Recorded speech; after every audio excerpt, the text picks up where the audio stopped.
Hello, everybody. This is the Ain't This the Fun podcast, number 11. We broke in double digits. We're back. Feels good, don't it? Yeah, right. The big 1-1. We're back with our bi-weekly, Eric Childress, movie reviewer, writer. Come on. I'm trying to... Film festival producer? That's film festival. That's what I was looking for. That's not Film bad. Festival producer. That's not bad. All around smart guy and nice person and friend. Thank you. Eric Childress. I like those last ones even more, actually. Yeah, a little more personable. Yes. But the film festival producer, I'm very proud of that. Yeah, anyway. You should be. Anyway. I got to start getting used to doing this. So it's very easy since you're watching this on YouTube right now live. If you look just below, there's a little button that says subscribe. Go ahead and hit that. You'll become a subscriber. And then that way, when you go into YouTube, it'll show all our videos, my videos. And then if you hit the little bell, that means it'll notify you when we go live or when I post a new video. And if you comment down at the bottom or even hit the copy link and share it on social media or to someone else and say, hey, that dumbass Eric was on the internet again, you can share that with people. And all that is good for me. And in turn, my guests like Eric Childress. Two dumbass Erics for the price of one. With a K. Two the cows. Same spelling. Two cows. That's right. It's like the two Jakes, but different. Yeah, better. Yes. Less Chinatown chaos, as in the movie. Yeah. So what have you been up to? What have I been up to?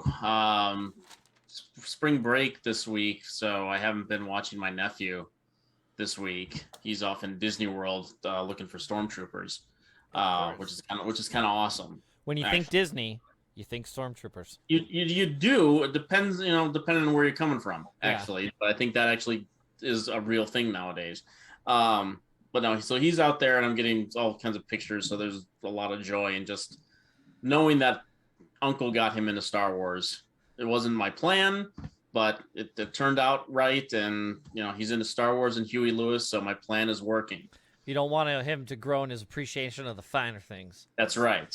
Yeah, that's right. Yeah, that's good. You showed me the picture of the Lego guys. Now they have a Legoland at Disney World. Were those Lego creations? Yes. Those were okay. I don't know if there's a Lego Land in there. I think that's maybe just part of the whole Star Wars milieu that they have there. He built a robot today. He you can go droid? there. He did the droid thing? Yeah, him and Dad did their own little R2-D2. So he's got a little R2-D2 with a red dot because they literally have I'm sure you've seen pictures of it, but they have a conveyor belt of parts. It looks like the Cloud City kind of thing where all the garbage heap, but it's just parts are throwing all the stuff into the furnace. Right. Yeah. So I saw a little video earlier of Dad and Jack going through the conveyor belt looking for the parts to build the thing, and then so he's having a blast.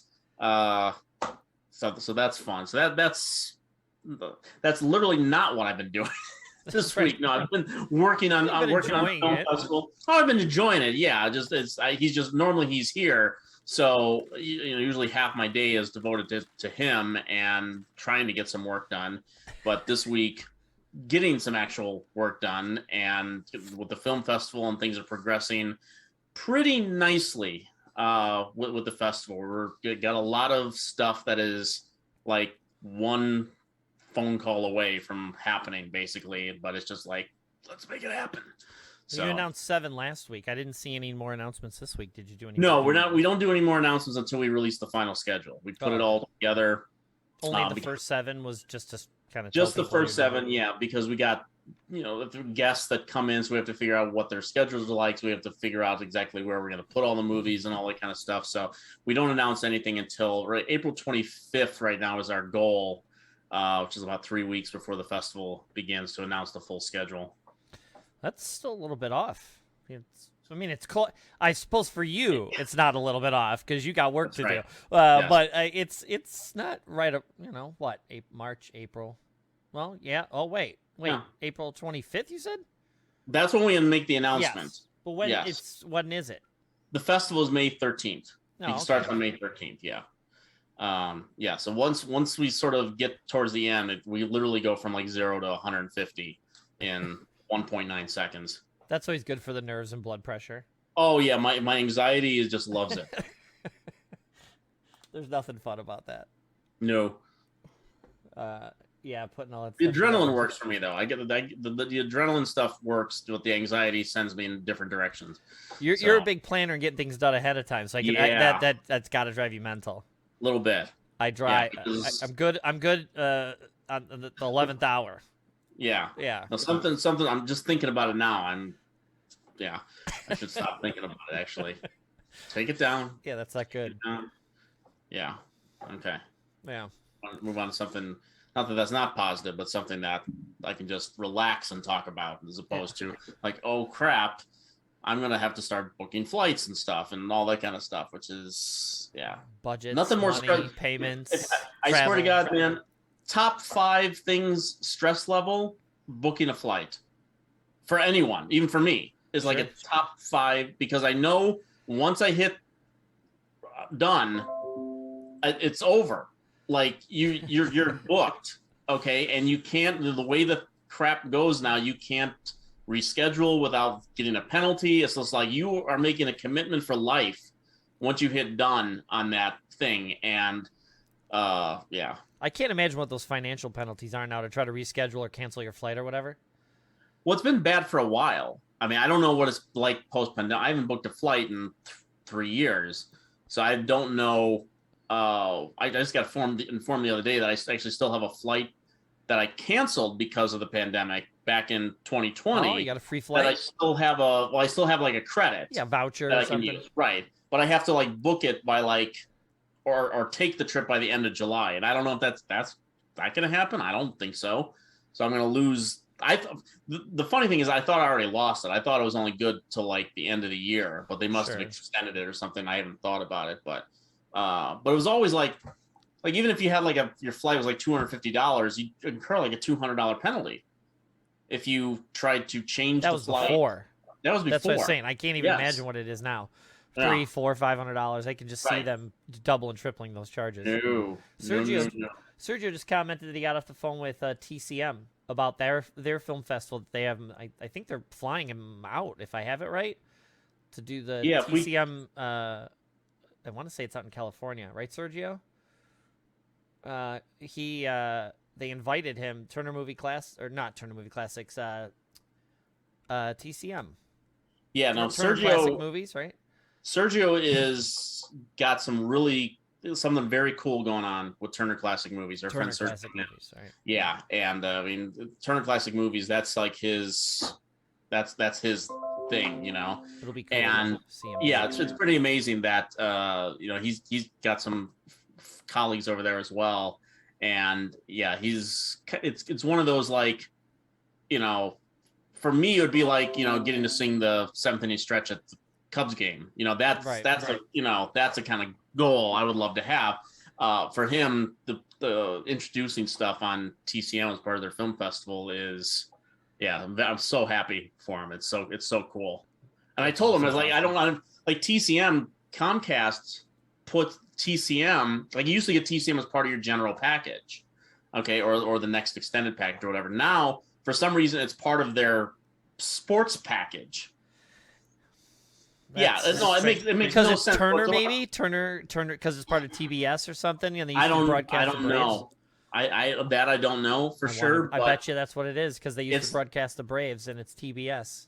Yeah, and but you get TBS and the other and TNT as part of your general package. You don't even need like the next tier one. For some reason, that got lumped into their sports package or their sports and entertainment package, and so I told him like I'm gonna have to sign up for them again. Yeah, this is a tidbit I forgot, but he reminded me just now. It's not just that he's doing it for Turner Classic Movies and that they're flying him out to LA, but they're doing it at Man's Chinese Theater. Yeah. Do they still call it Man's Chinese Theater? I thought they renamed it. Oh, But anyway, I don't know. The big theater everybody's seen with all the ornamentation, and you put your hands in the cement and everything out in LA. It's the big popular where they do premieres. It turns out not only is he doing it, and he's being flown out there to do it, and it's got a problem. I'm assuming going to be televised, or some part of it's going to be recorded or something. It's being done at Man's Shiny Theater. Mm-hmm. That's awesome. That was amazing. Yeah. So congrats on that. His is April 21st to 24th, he says. So, yeah, I've been doing a lot of stuff this week. I can't really talk about it, but the gist of it is that there's one of the things we're doing. I won't talk too much about it, but it's bathroom related. It's not a positive thing, so I'm not going to dwell on it too much. But I will tell you this, is that there was the last bit of tile on the floor. The subfloor in the bathroom already got all the tile off. Underneath it is rock board. Then your particle board, your 3/4 inch plywood, your subfloor. And I got everything broken up and removed except for what's under the cabinets. Mm-hmm. So this last weekend, I was like, all right, we're gonna get this last bit out. We're gonna remove the cabinet from the wall. We're gonna do this and do that. And I was delicate as possibly as I could, but I broke the marble backsplash. It's only a piece, it's about this big, and it stinks that it broke. But I got to keep the side on the wall, so that's a bummer. But it's done. So the positive is that most of it has gotten done. I went to remove the cabinet from the wall. I was able to unhook the sink and the faucet and do all this other stuff, get the P-trap done. And I went to remove the sink, and I realized what they did was when the water pipe comes out of the wall, it's, I don't know, I think it's like 1/2 inch, maybe 3/4. It's like 1/2 inch out, maybe even 1/4 inch out. And then, there's a little knob. You turn the hot and the cold off underneath your sink. That way you can, mess around with your sink or put a new sink head on, the new faucet. And I went to do it. Well, obviously, you got to hook the water hose from there to the faucet. Well, it's not just a plain 1/2 inch or 3/4 inch pipe that comes out. It's then the big, the knob you turn. It's then the junction, the little junction point where the little flexible tube goes to the thing. It's not just 1/4 inch. What they did was, instead of cutting a full 1.5 inch circle so you could just slide the cabinet on the wall and slide it back off whenever you wanted, before they put the stoppers and the turnoff valves on the ends to cap them, they just cut the 1/4 inch hole, slid the cabinet on, then capped it with the on and off valves, and then wired the faucet into it. So I got everything undone. I went to move the sink, and I realized I can't get the back panel off past the joint that goes up to the sink, and then even if I could do that, I can't get it past the handle, the little spinny handles. So I can't. If I were to remove that, the water just comes. So I got to shut the whole water off to my house and pull those off to get the cabinet. So instead, I somehow have to get the cabinet off an inch, get my arm behind there, manually cut bigger holes in the back of the cabinet just so I can slide the damn thing off the cabinet. So needless to say, I wasn't very happy. But more subfloor, more tile removed, backslash removed, sink, faucet detached, sink detached. Fun. And technically, the cabinet is detached. I just can't physically move it away from the wall because I can't get it over the thing. So once I get that done, I can start on the floor and the shower part. So yeah, that's been my week. Plus other stuff, but we'll see what comes to fruition with the other stuff. Yeah, focus on the positive. Yeah, focus on the positive. So, for those of you who don't know, I don't know why you wouldn't. Yeah, Mrs. Fun says, yeah, real it's great. Me again. Yeah, Mrs. Fun says, yeah, it was real great. So yeah, for those who don't know, and I don't know why you wouldn't, for the last 24 months, we've been in a nightmare hellscape. And that's what prompted me to start this, was to try to find things that make us happy. Or that we're looking forward to, bring us joy, bring us happiness, make us smile or laugh or something, because we need it, because the world has gone crazy. It's getting better, but it's still crazy. So, here's the format. We each talk about 3 things that are bringing us those feelings, and one at the very end that we were looking forward to. Could be tomorrow, next week, a year from now, something that we're looking forward to. So, as I usually say, do you want to go first, or do you want me to go first? I take the lead. I'm happy to take the lead. Okay, so I try to mix it up a little bit on what I do, at least amongst the three things. I don't want to do three of the exact same things, but the first one for people who are going out to see movies nowadays. You and I have talked about the Batman, which is still out there and kicking a lot of ass at the box office and stuff. But a movie came out last week called X, which is Ty West's new movie. People do not know who Ty West is. He is primarily a horror filmmaker. Has cut his teeth in doing a lot of independent stuff. I had seen some of his stuff, South by Southwest festivals many years ago. And over the years, he's been kind of a staple if he's got a new film ready at that festival. And he's a filmmaker that it took me a little time to get on board with him. I think that some of his early stuff was, a little bit meh. Then he did a movie called House of the Devil that everyone really kind of went like, oh, and they kind of took notice. And that was in that. Jocelyn Donahue, Greta Gerwig has a small role in the movie. I'm trying to think of what you might have seen Jocelyn Donahue in. You might have recognized her in something. I just can't place what you might have seen of her. And but I had a problem with that movie too, because it was such a slow burn. It's basically a woman in a house, babysitting a house. I think there's someone in the house or someone upstairs. But the old couple that leaves her in charge of the house, they leave and just you take care of the house and whatever. So, and then spooky things seem to be happening. But it was such a slow burn that something's going to happen by the end of it. There's not a lot happening. There's 20 minutes where she's waiting for a pizza in the movie. I might be exaggerating, and I apologize. Talk about a slow burn. Hey now. 20 minutes. So that frozen pizza is about 14, 15, 14, depending on what pizza was. Red Barons take a little longer. Anyway, I'm a home run in guy. If I got to do frozen pizza, home run in. Had that last night, actually. It's good. Yeah. For garbage frozen pizza, home run in is pretty good. It is good. But the thing is that film was such a slow burn, and something's going to happen at the end, and where the title is basically a spoiler. It's like House of the Devil. Well, what do you think is going to happen? Sure. So by the time the ending comes, and I'm just well, anticlimactic. It was the House of the Devil. I get it. And then he did a movie called The Innkeepers, which I think was a stronger movie with Sarah Paxton and Pat Healy, and that was a movie that I thought was good most of the way, and then I thought the ending was kind of nah. It didn't really stick the landing. Then he started.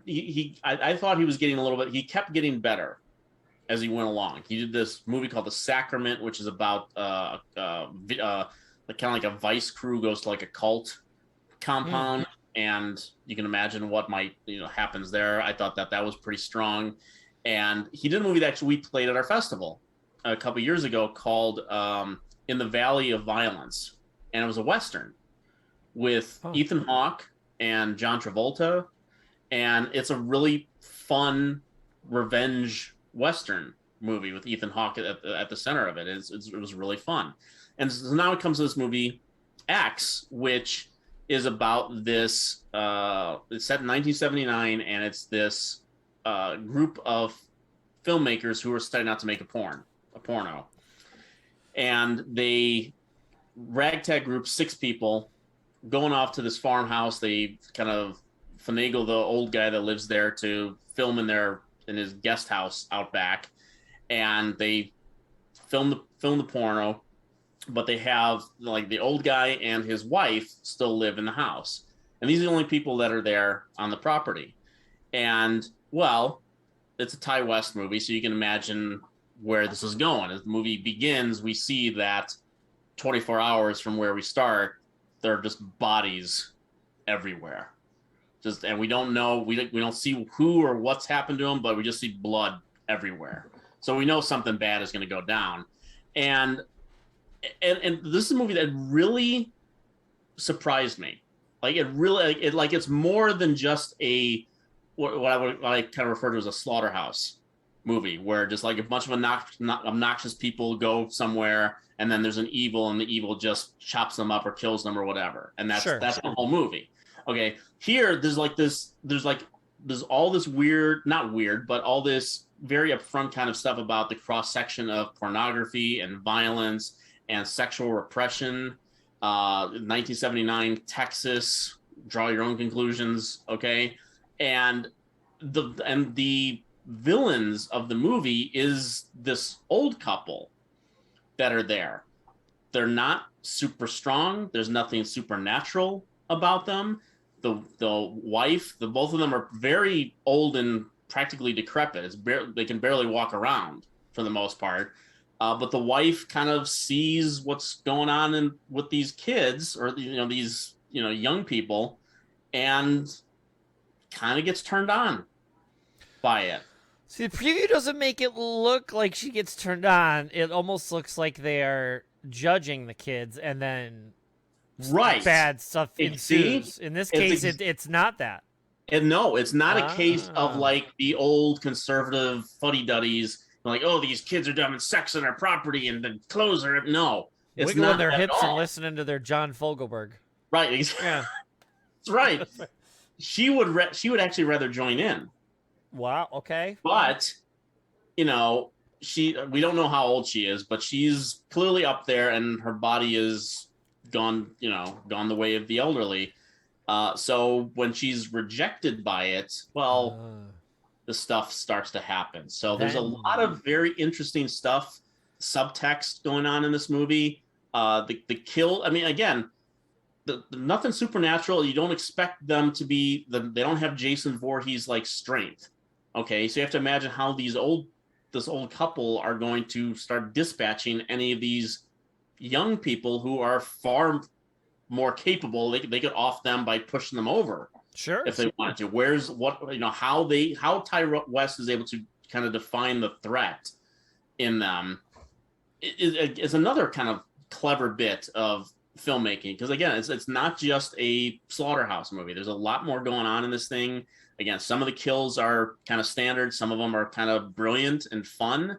And again, Mia Goth, who's been in a lot of independent stuff over the years. Brittany Snow plays the sort of the hot to trot member of, the movie, the porno they're shooting is called Farmer's Daughters, so you can imagine. I probably could have guessed that if you hadn't said it. They're on a farm. Yeah, exactly. So she's kind of plays the hot to trot one, and just casting Brittany Snow is a really interesting thing, because she has, for like her entire career, almost played like a virginal type characters, from that American Dream show that she was kind of built her career on very early on NBC.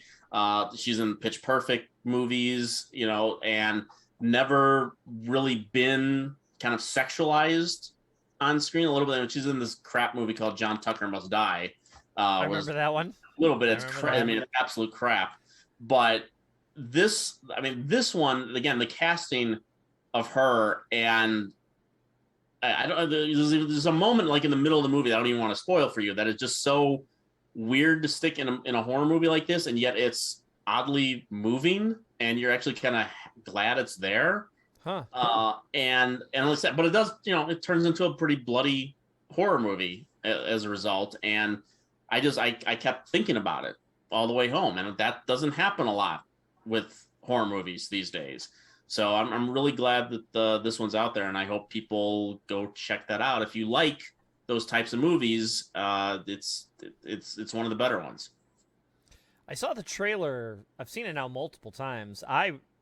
The trailer intrigued me from the get-go. Mm-hmm. And I'll watch a horror movie. I don't have an issue with them, but it's not my first thing. Like, oh, I got to go see that. Right. But that movie seemed different. It didn't seem like whatever, I know what you did last summer kind of thing. It seemed like there was more to it. And I like Brittany Snow, and the old folks being at the house being creepy. That intrigued me. I was like, okay, there doesn't seem to be some weird supernatural threat. It just seems to be these old folks that are, something's creepy about them. I wonder what it is. And then they show in the preview where I think the grandma, or the elderly woman is sort of being very physical confrontation. She's right in front of the other person, And I was like, yeah, it's scary, but I mean, you would just push. I mean, if she was really threatening your life, you would just push her over and walk away.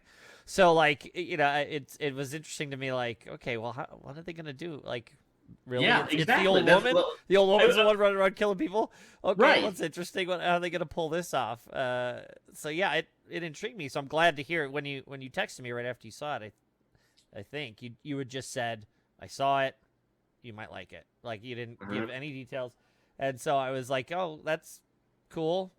And for people who sort of know that era of filmmaking, particularly when a lot of those types of films were starting to come out from the independent scene, your Texas Chainsaw, Halloween, movies that, they had simple premises, but you kind of elevated them to art. There's a bunch of kind of meta type stuff in the movie because they are filmmakers making a movie within a movie kind of thing. So there is talk of horror movies, and there are a couple lines where you kind of go like, okay, I get it. I get it. Yeah. But it all works. Like it doesn't feel annoying. Like the new Scream movie, for example, which that's part of its shtick. I understand.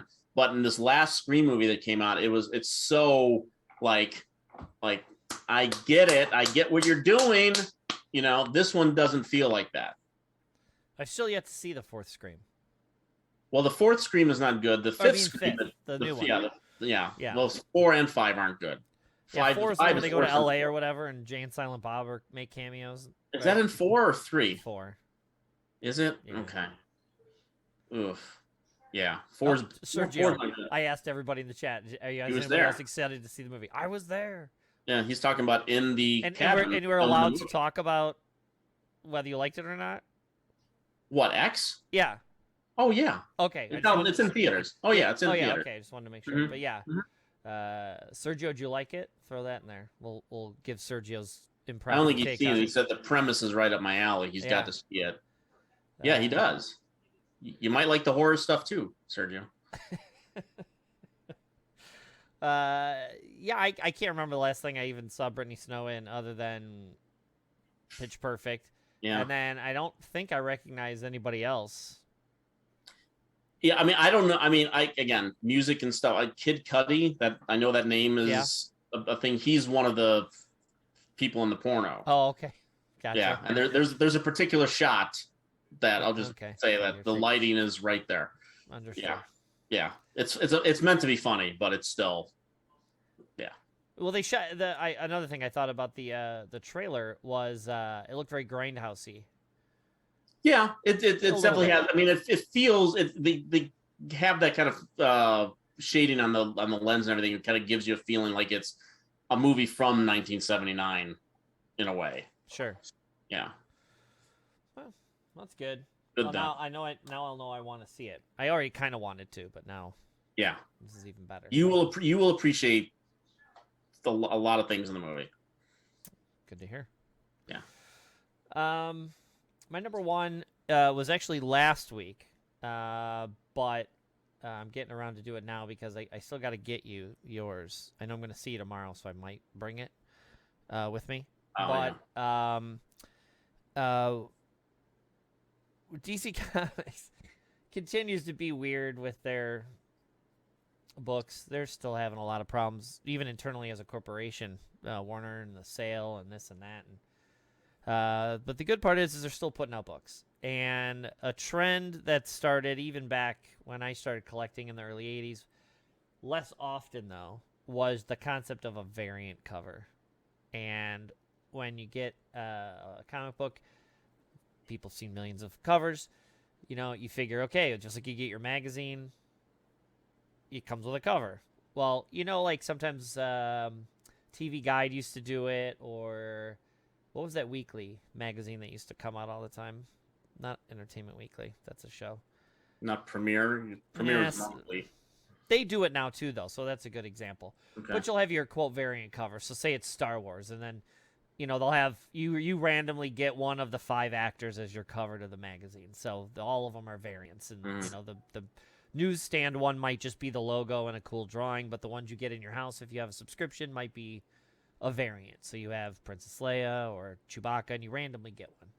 Well, when you go to the comic store, it used to just be every once in a while they would have the regular cover, and then they'd have another cover. And they're all sitting there on the rack, and you want to pick up your... Oop. Oh, that's sorry. No worries.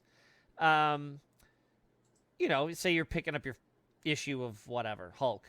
They may have a special one that's painted. And that was what they used to do. It was kind of rare, and they would do it on occasion. In the past few years, to help them finance themselves, especially DC, they've gotten into the habit of just about every comic that comes out now comes out with 2 covers.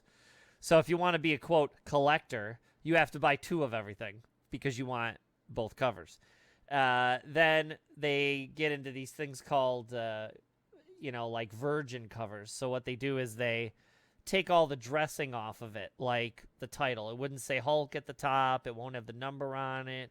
It'll just have a really nice, fine piece of art as the cover with no trade dressing on it. That's your, quote, virgin cover, they call it. Okay. And then there's these other ones that are just limited. And in this case, it'll be like a 1 in 50. So if a comic book store orders 50 copies of the Hulk, they will get 1 of these special variant covers. 1 100, 1 200, 1 500. I mean, they get crazy. 1 out of 1,000. Or what'll happen is it'll be as an appreciation. Oh, you've ordered so many DC comics this year. We looked at your numbers. DC is giving us, every store gets 1 of these because you've been buying enough books. Uh-oh. My internet connection is unstable. Hopefully we don't. Yeah, a minor pause there in what you're saying, but I got most of it. So in this case, they made a big announcement. It's called World's Finest. They used to do this in, I believe, the late 60s, early 70s, where they had Superman and Batman in the same book. The idea was they were the 2 biggest, most popular characters they had. Put them in the same book. Wow, you get to sell a 3rd book. You got Batman or Detective Comics. You got Superman, Action Comics, and then you have World's Finest or whatever, right? They've put it out a couple times over the years. Well, they rebooted it again with another #1. And, of course, they have to have a bunch of variant covers so they can sell you 6 different covers. But one of them they broadcast was, as a fun joke, they said 1 out of 100, you're going to get a special virgin variant cover, meaning, again, no headdress on or no title dress on it. It was going to be Jerry Seinfeld driving the Batmobile with Superman with him because he's such a big Superman fan, with Batman chasing him down, and he was gonna be a little promo thing with comedians in cars getting coffee. Mm-hmm. And it blew up, and people like us, probably our age, I'm assuming a kid going in there couldn't care less, but a lot of guys our age were all over it and got mad because it was A, 1 of 100, B, a virgin cover, so people were really going to want it. And a lot of the smaller mom and pop comic book shops aren't going to be ordering 100 copies, so they were probably not even going to get one. So people got mad, got all over Twitter, got all over DC, and said, I want to be able to get a copy. I don't care if there's titles and garbage all over the cover. So they finally agreed that they would do a regular variant cover with the trade dress on it. And there would, I believe there's still a 1 in 100 virgin version with no stuff on it. So I was lucky enough. I know my regular guy, Charlie, is getting me some, but just in case, I ran to a local place and it turns out they had a few, so I grabbed them. So yours is right here. Oh boy. Yeah, you sent me a photo of that. Yeah. It's even got the little trade dress from the show. Yeah. Down here at the bottom, Jerry Seinfeld in the Batmobile getting coffee. Variant cover. It just says cheers, Jerry. Batman's even got his little cup of coffee. Yeah. But yeah, I just thought it was super neat. The book is interesting. Again, it's kind of another reboot of the Superman, Batman being together. There's your comic Penguin in there. Right. I'm not going to get into the story as much as the cover. The cover was really what intrigued me, and the fact that I'll show you art though because it's still good art. People still were mad enough about the Jerry Seinfeld cover not being readily accessible to them that they actually forced DC to stop their plans and give them, the cover with the title at the top and all this stuff on it, the page number and everything. And so I was just surprised. I'm happy because it's a cool cover. It's not the new Batmobile. It's the 66 Batmobile, which I love. I mean, I like them all, but I have a particular fondness for the 66 Batmobile. I like Jerry. I like Batman. I like Superman. I like comedians and cards getting coffee, and it's a variant cover, and it's fun and silly and stupid. Jerry is not in the comic. Doesn't matter. It's just a fun little variant cover. And so I had to grab. I was obviously going to grab one for myself, but the fact that I was able to, I know I'm going to get more, because Charlie's getting me hopefully at least one. But I was able to find 3. So you got one, I got one, and Chris got one. And but yeah, it's just fun. I did send you a picture though, right? Yeah, no, you sent me a picture of texted to me, and I thought that was very cool. Yeah. So yeah, I'll throw it in a bag and a board for you, so it's a little bit protected, and then you can. Sweet. If you get a small little frame, you should be able to throw it in there. Awesome. If that's how far you want to take it. But this one because it's so silly and odd. There's been other silly variant covers. There was one. Again, I don't want to get political, but there have been previous presidents that have kind of made little cameos on the cover. Okay. Both left and right wing, so whatever. But yeah, they've been on covers as a little fun thing. The big famous, one was the Muhammad Ali versus Superman. But that whole comic was about them having a little match. But on that cover, historically, was, I believe it was Neil Adams that drew it. The entire crowd is nothing but cameos. Mm-hmm. So he drew little faces, so Carter's in there, and Sammy Davis Jr.'s in there, and all the famous people you would think would be at a match like that. He drew all their little faces as the crowd of the match between the two. So the fun covers like that always make me happy, and so this one in particular was pretty cool. That's great. Yeah. So okay, your number 2. My number 2, I just finished this weekend. It was a very quick watch we had over the weekend. TV show. It's been out there for a couple months now. When it was announced, I thought the premise seemed fun. I liked the cast, the people that were in it. It's my type of show. But I haven't had a chance to get around to it, and finally gotten kind of back on the TV kick again, watching stuff every night, and just don't watch TV as they air as much as, with the exception of maybe a couple premieres, like maybe, like a Marvel, like next Wednesday, Moon Knight comes out. So I'll definitely be watching that. And, but, binging has become the thing, whether it be one show a night or 2 episodes a night kind of thing. We just finished Righteous Gemstones, which we talked about a few weeks ago. We finally finished both seasons of that, which is very enjoyable. And I haven't done any kind of television ranking because that's not my beat, but I really have to remember and make a list of all the TV shows that I've been watching over the last 2 years, and maybe just kind of do an informal ranking of them. But the one that I am so glad we just got through was The After Party, which is a show produced by Phil Lord and Christopher Miller, who people, they did the Jump Street films, they did Lego the Cloudy with a Chance of Meatballs, the Lego movie,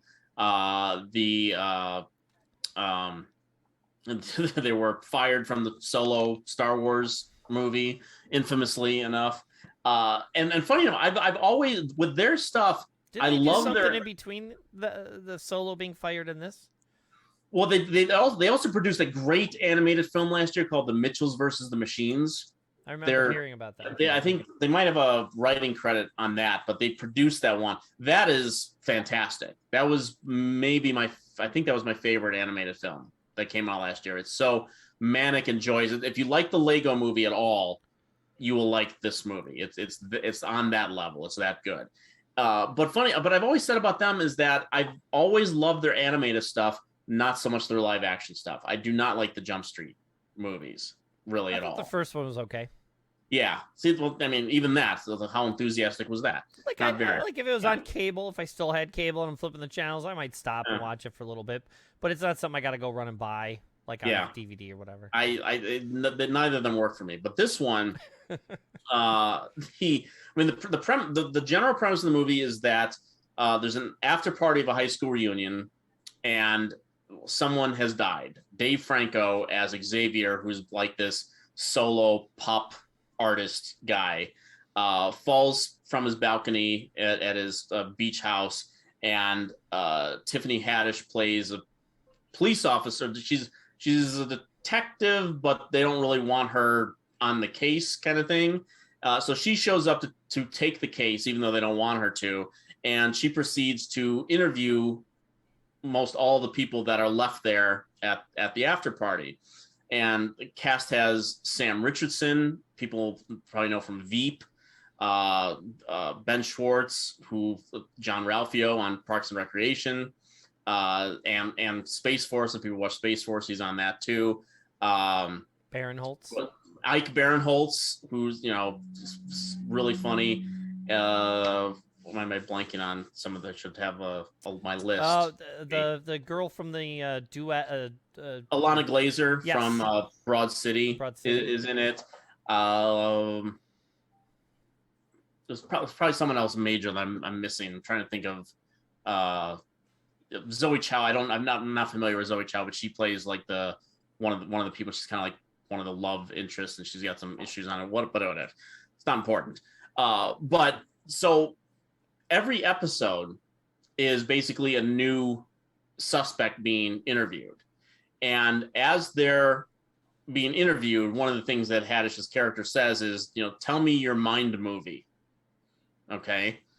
So as these people are doing this sort of Rashomon-like thing where everyone has a different variation on what happened the night before, each episode is based in a separate movie genre. So you have one episode that's a romantic comedy. You have one episode that's an action movie. You have another episode that's a musical, and on and on and on. And it was remarkable to me just how clever the show ended up being. With the cast involved, the laughs were going to show up one way or the other, and they do. Sam Richardson has been so good in so many things recently. He's also in a really terrific movie, another mystery movie from last year called Werewolves Within, that I recommend very highly, with Milana Vaintrub, who is Lily from the AT&T commercial. So it's a werewolf murder mystery, which is a lot of fun, and he's great in it. And him and Ben Schwartz are basically like best friends in the show. I mean, part of the show is them trying to listen in on the interviews, because Sam Richardson basically becomes the chief suspect. So in trying to figure out what might have happened themselves, they're always trying to come up with new ways to listen in on someone else's story. So that becomes a subplot as well. But the show itself it was so satisfying. Like when you got to the end, and I have to say, I figured it out. I got it right. I got it all right. There was something else we just watched too, right? Oh, Gemstones. There's a mystery in season 2 of Gemstones that I called several episodes before it happened. So I'm on a little roll right now with the murder mystery. I should become a detective. Know anyone? Did you get any of the Murderville? Yes. Yeah. Yes. Yeah. The Murderville. 4 out of 6. The 6. Murderville stuff is kind of like the highlights of murder mysteries. It's like it's kind of, it's very like Clue VHS tape. Totally. You don't remember those things? It's very, is. It's like picking out, like, he's left-handed. He could not have done that. It's those kind of thing. After Party goes much deeper in that. Like, you really kind of be paying attention to the different stories and notice the differences between them. And then when they unveil it out on the final episode, it's even though I guessed who it was and what the motives were, there's still the way that they start repiecing it all together. I'm just like, that's pretty clever. That's very cool. It's a stupid little murder mystery show. They didn't have to go into they didn't have to make it Knives Out. Sure. But it's kind of on that level. It really is, as far as murder mystery is concerned. It really is incredibly clever, and it's very, very funny. The Ben Schwartz, I mean, I'll spoil this much. The Ben Schwartz episode where he's interviewed is the musical. Just out of curiosity, what number in the line is that? 3. Okay. It's the 3rd episode.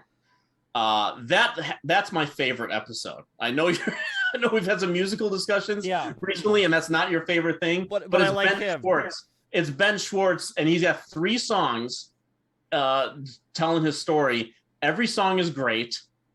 Every song is funny. They're so well done. Like at least one of the songs you might even put on your iPod. Okay. Like it's that clever and funny. I'm gonna have to get all 3 of them actually because I think they're all really great.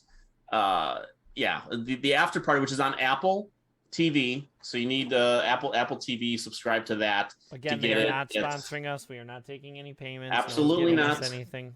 Nope, we are not getting anything. 8 episodes. The first one runs a little longer than a half hour, but the rest of them go about around 35 minutes a piece. Totally worth your time. Binged it in 3 days. Could have done it all in one day, frankly. Just we spread it out a little bit, but it's so great, so great. We watched the first one. Mm-hmm. Was it 2 nights ago? I think it was 2 nights ago. Yeah. And I will say that although I was anxiously waiting because I like Barinholtz when he's ridiculous and he immediately he's the second episode. Good. Yeah. He's immediately ridiculous, which is great. I like Schwartz. And I like Haddish, and I like Glazer, and so I was really looking forward to it, and we put it on. I will say that it is not. You see all those names, and you go, okay, this is gonna be goofy. This is gonna be pretty goofy, and it does eventually have. I wouldn't use the word goofy. It's not serious, but I will say that it does. It's a little slow at the beginning. Yes, I don't want to say it kills it because it doesn't kill it by any stretch of the imagination, but it is not. You see all those names and you see it start, and you see Haddish, and you're like, okay, this is going to be one of those things. Like, okay, let's see what they're going to do here, and it doesn't immediately go where you think it's going to go as far as it being kind of goofy or that kind of thing. So. But by the end of the first episode, I really like how they got into exactly what you said, the movie of your mind. And then of course you immediately get it. There's so many episodes and there's so many people in the house. Each one's going to be kind of a little mini movie about their version of the story. And we were just watching, what was the movie we just watched where they had sort of the version of the movie and then they went back like 20 minutes in and played, it was the other 2 like versions. It's a heist movie, maybe. That we watched or that you watched with. We talked about it. I think you and I. 20 minutes was like the idea. Oh, I was Sergio. Gambit. It it's kind of like the first version is the ideal version or the planning one, whichever way you want to put it. Then there's like his version. Then there's like her version. It's way more than that. It's clearly that each one's going to be its own sort of version of the story, and everybody's personality is clearly going to come out when they tell the story. So it's going to be even more interesting. And I'm glad you kind of brought that up too, because yes, I agree with you that the first episode, I was worried because of what I said about Lord Miller. That I'm like, oh no, this is going to be one of the live action things that I'm not crazy about. But when they got into Sam Richardson telling his rom-com story, basically, I slowly warmed up to it. By the second episode, I was completely on board because the Barinholtz episode is really funny, and then the Schwartz episode number 3 is out of the charts. But when you say it's not goofy, and like I say, it is very funny. I think it gets funnier as it goes along. It actually builds up these characters. They don't just play caricatures, and they're not just sort of one-dimensional. There is like this really sort of interesting writing about the trauma that some of them still carry from high school years. Well, that's what I mean. It's not. I guess what I meant, like, it's not like Airplane. Oh no, It's not, you know, it's no. you kind of see all these people and you're like, okay, it's going to be like Clue. It's going to be really silly. It's going to be like Clue the movie. It's going to be like really silly. It's going to, you know, that kind of thing. And there are definitely silly parts. And every time Mike Barinholtz opens his mouth, I'm sure some people, I don't know if they appreciate him the way I do, but I like him and his brother, frankly, that was in Superstore. His brother played one of the idiot characters in Superstore, which was also very funny. I like both of them. So I'm obviously I like Schwartz. So I just thought it was going to be a little like from the get go. You see Haddish walking up, and they're I'm going to take the call, and you think it's going to start immediately being sort of not airplane-esque, but close. Right. And they're like, okay, well there's a murder, and there's this thing, and you're like, oh, okay, it's going to be a little more serious than I thought. You have to think it's going to be a little goofy. I mean, in the first episode, they do give you the movies that Dave Franco made. Well, then you see the little sparks. Then you see this. It is still silly, but I would say it's 50-50 silly that makes you laugh and appreciate the humor. But then it's also 50% they kind of try to almost ground it to make it a little more normal, as opposed to, again, an airplane, a top secret, or something like that. Yeah. The comedy sometimes is very elevated, sometimes it's very subtle. Yeah. And there's a later episode. You'll hear it teased a couple times. There's involving a St. Patrick's Day party. That episode is really interesting because it really gets into things we've been hearing about some of these characters. Some of they talk about how they've changed or why people react to them the way that they are now and stuff like that. And you go back to that party and you see you get completely different perceptions of some of the characters. How much they've changed in 15 years. Right. Yeah. Or how people have been misjudging them in certain ways. And last thing I'll say is the one, I don't want to spoil it for everyone, but the one movie that Franco is in, okay, they do a clip of it much later in the show. Okay. And it's so ridiculous, and yet you could go like, yeah, I could totally see Hollywood doing that. Yeah. It's crazy. Yeah. But no, the after party, I love it. I kind of want to watch it again. It's great. Well, we enjoyed the first one. Mrs. Fun in particular was cracking up at Haddish when she was doing the interview, and she pulls out the popcorn. Starts eating. He's like, "You got popcorn?" She's like, "Yeah." Brought popcorn. Yeah. You want some? Then she throws the one piece, and he catches it. It's good. It gets those next two episodes. You'll really be on board after that. Good. Yeah, that'll be good. My number 2 is a game that was released, I want to say it was 2 days ago on Game Pass, which I've talked about on here, and which Sergio is currently enjoying while he's racing his cars in Forza. He also told me he downloaded a shooting game, which he says he has, as far as I know, he said he had no appreciation for him at all. He downloaded a shooting game and started World War Z, based on the book / movie. And so but anyway, that's all on Game Pass. So that Netflix style game service. Yes. That I haven't ever used. Yeah, you haven't used yet. Again, we got to get you on there. Well, now that he has it and he's playing a shooter game, we should play the Aliens one together. It's literally 3-man teams. Yeah. So we'll put it on the easiest setting so no one has to worry about it. He's like, everyone's going to kill me. And I said, we'll play together as friends. I'm not going to turn on you, Sergio. We could do, well, I think he thought he'd get in and there'd be like verses.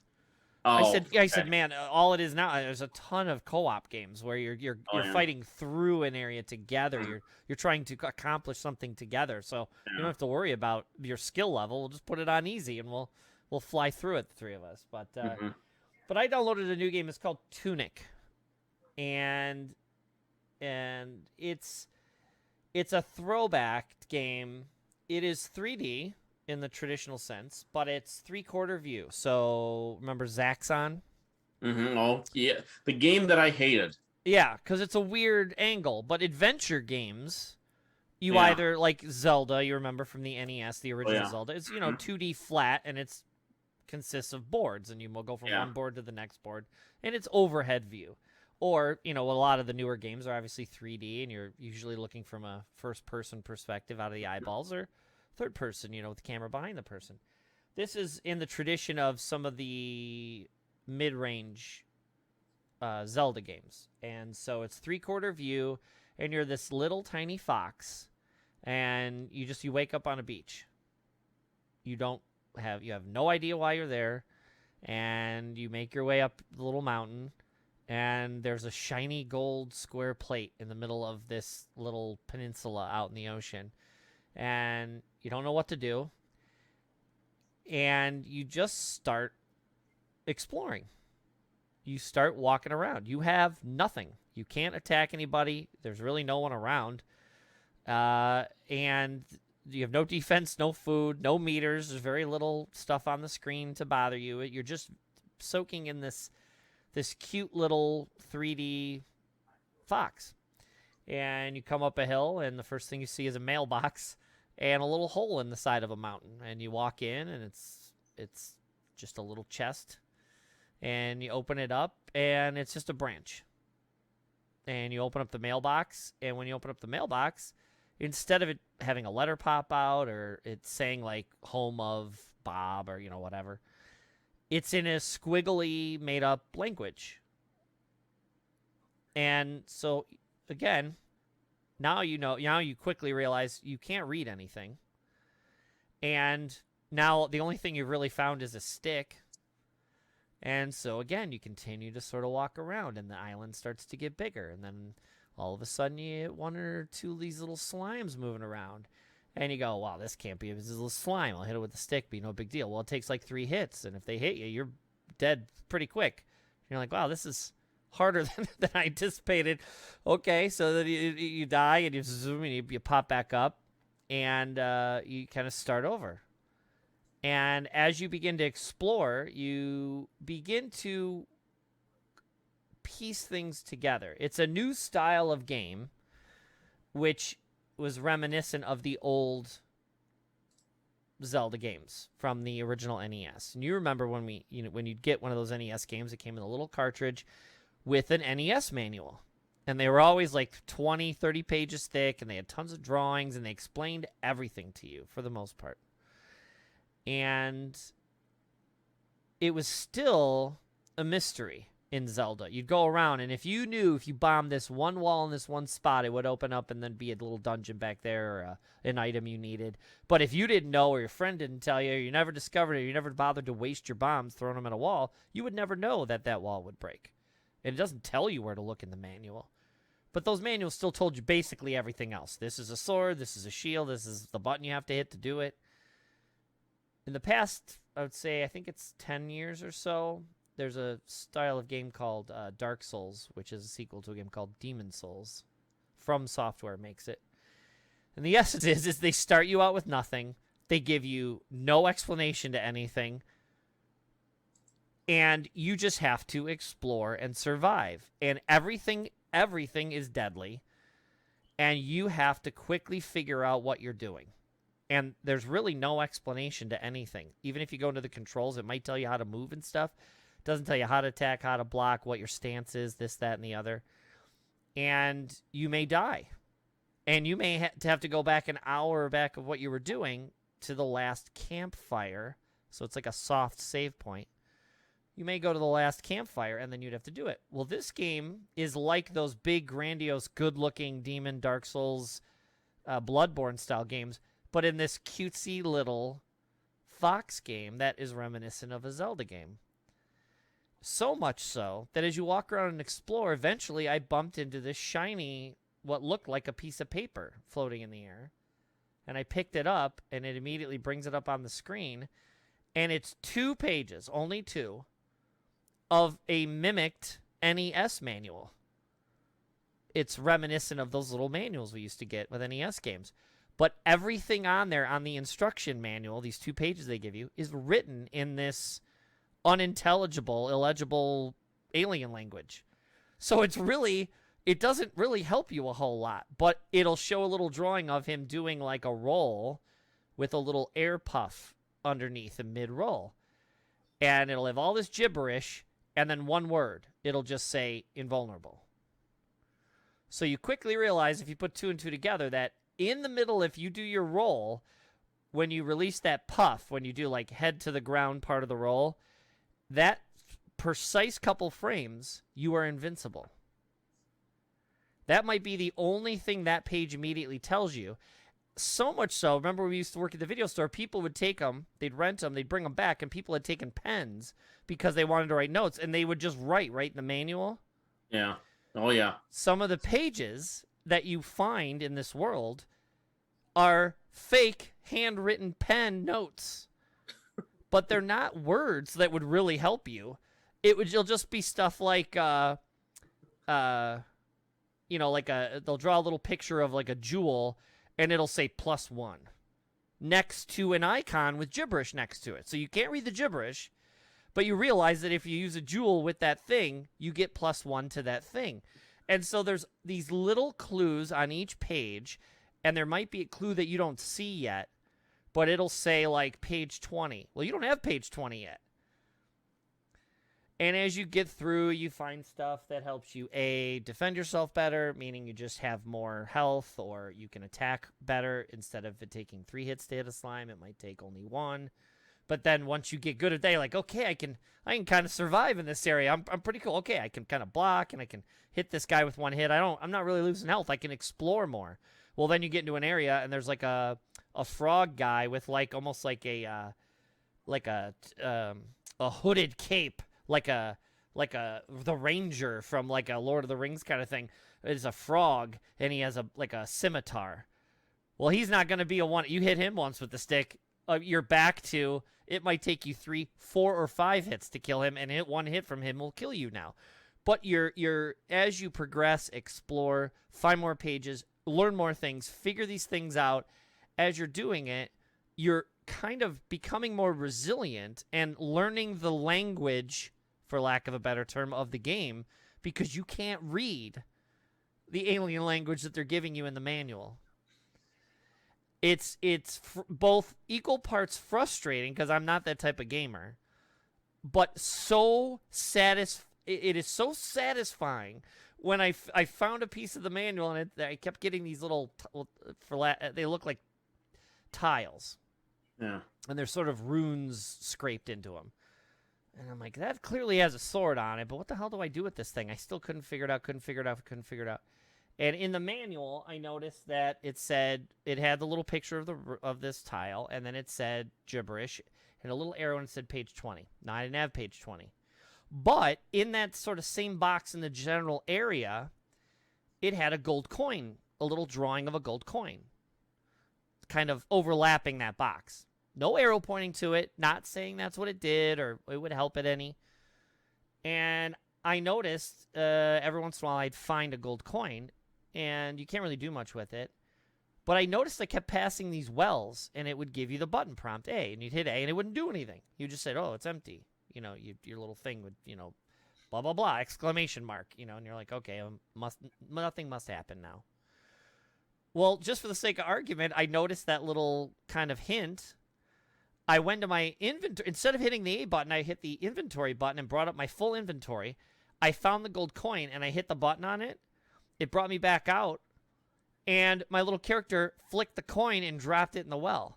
And then this big plume of smoke and almost like a triumphant like laser beam into the sky. And I'm like, okay, that did something. But what did it do? And I didn't do anything. I got nothing on the screen to let me know what it did. But it wasn't just hit A, nothing.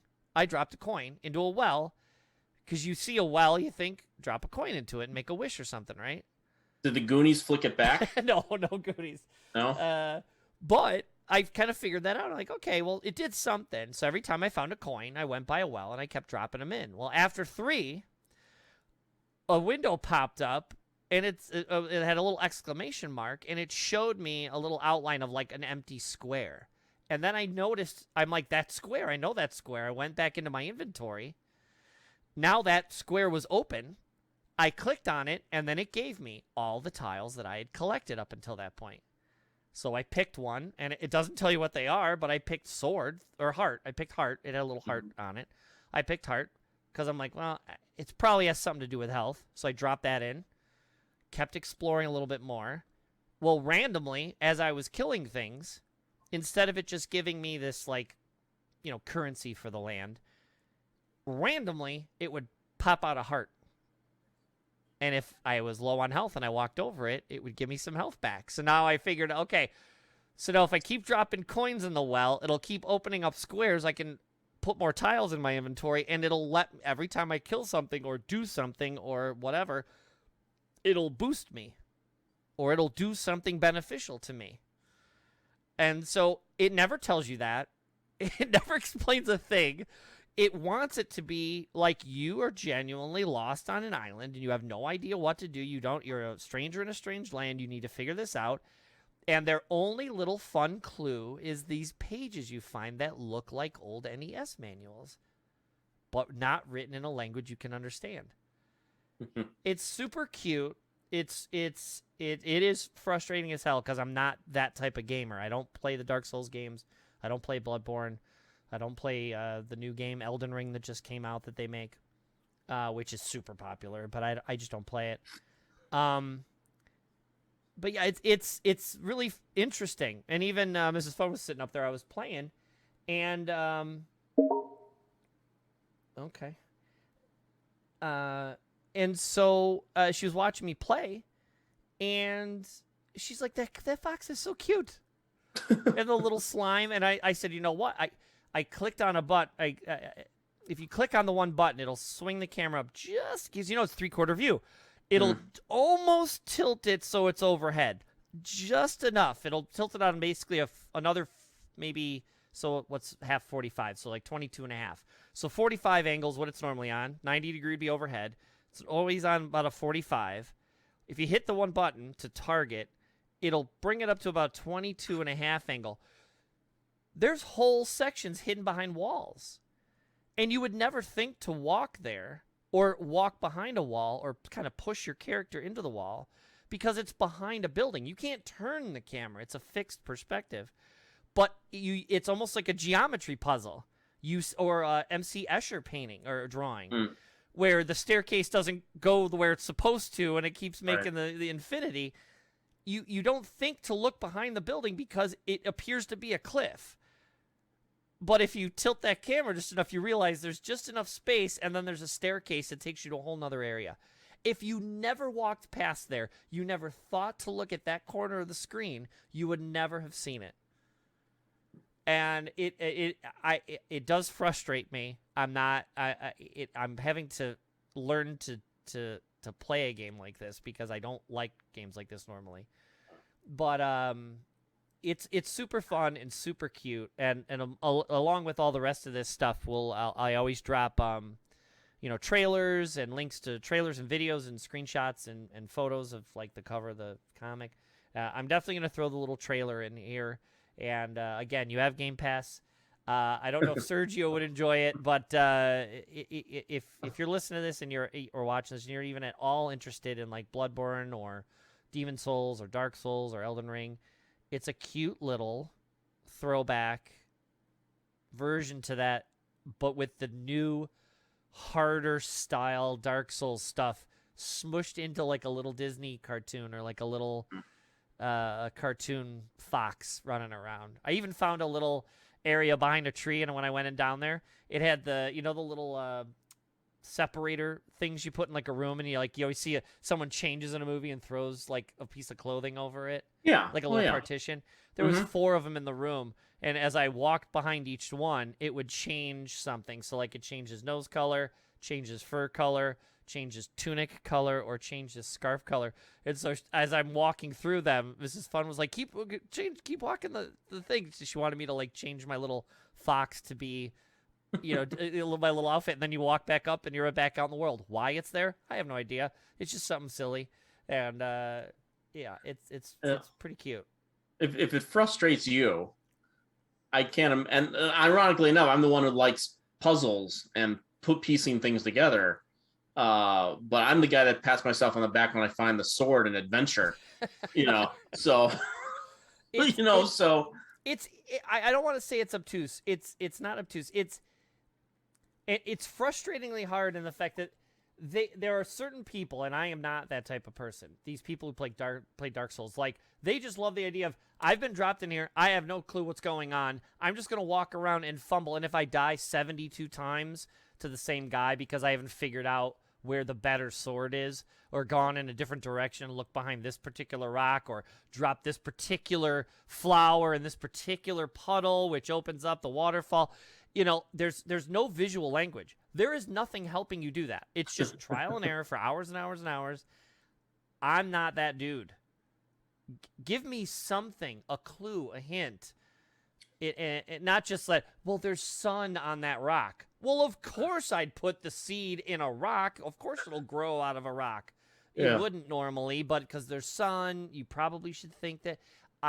That's too frustratingly done on purpose to be frustrating on purpose. Yeah. This has a little bit of that, like the Dark Souls stuff, but it's just enough where you get it. And that little manual, which they don't have in those Dark Souls style games, that little manual with the little clues, the little handwritten pen marks and all that stuff makes it more fun because there's just enough. I had to look for one thing because I was getting frustrated on the internet. But most of it I've been able to kind of piece together just by kind of looking at those pages and wandering around on my own. It's a fun little time. Cool. Yeah. Okay, so for my final thing, I thought I'd pay a little tribute to somebody that I know you will join in on, and I'm positive Sergio, if he's still with us, will join in on as well. Because sometimes in Hollywood, in the business, sometimes it takes a while for sort of everybody to get on board and to finally get what some of us have seen in a particular person throughout their entire career, which is not to say that this person has not had success, because they absolutely have. But there was kind of like there was a break kind of in the middle of their career a little bit. I hope I'm characterizing that correctly. At least it felt a little bit like a break, not so much that he wasn't working, but it wasn't as prominent kind of thing. And it's someone who cut their teeth in comedy, has tried, no, I shouldn't say try, has done dramatic work and interspersed dramatic work throughout their career, but has, known primarily for making us laugh a lot. And this is the 40th anniversary, I guess, of the first time he really burst onto the scene in movies. And the actor I'm talking about is Michael Keaton. And Michael Keaton, if you were anywhere in the 1980s, knew how prominent it was. I'm talking pre-Batman. Okay. I mean, when he arrived in Night Shift, which I was only 7, so I didn't see Night Shift until it came on cable when I was more age appropriate, like 9. And but I did see Mr. Mom in the theaters, and the whole reason, and the reason we went to see Mr. Mom as a family, okay, is because at the time my dad was Mr. Mom. He was not laid off from his job because of bureaucratic Reagan bullshit. Just say that, keeping it positive. But he was home. He was playing that role, okay. And Mr. Mom nailed it. I mean, it just nailed. We were said like that's Dad up on the screen. There's something about it, and that movie's just so funny and enjoyable and all that. And then you go through the rest of the 80s, Gung Ho, which I still think is a very underrated film. I think some people look at that and might think that some of the humor is dated and whatnot, but it's actually, I think it's one of those movies that has a kind of a timeless quality to it, because those attitudes between different cultures continue to exist. And I think that especially at the time, I'll quickly add, and workers' rights, and failed unionizations, and the lack of unions now, and people being treated badly on jobs and stuff. Yeah, it's all coming back around.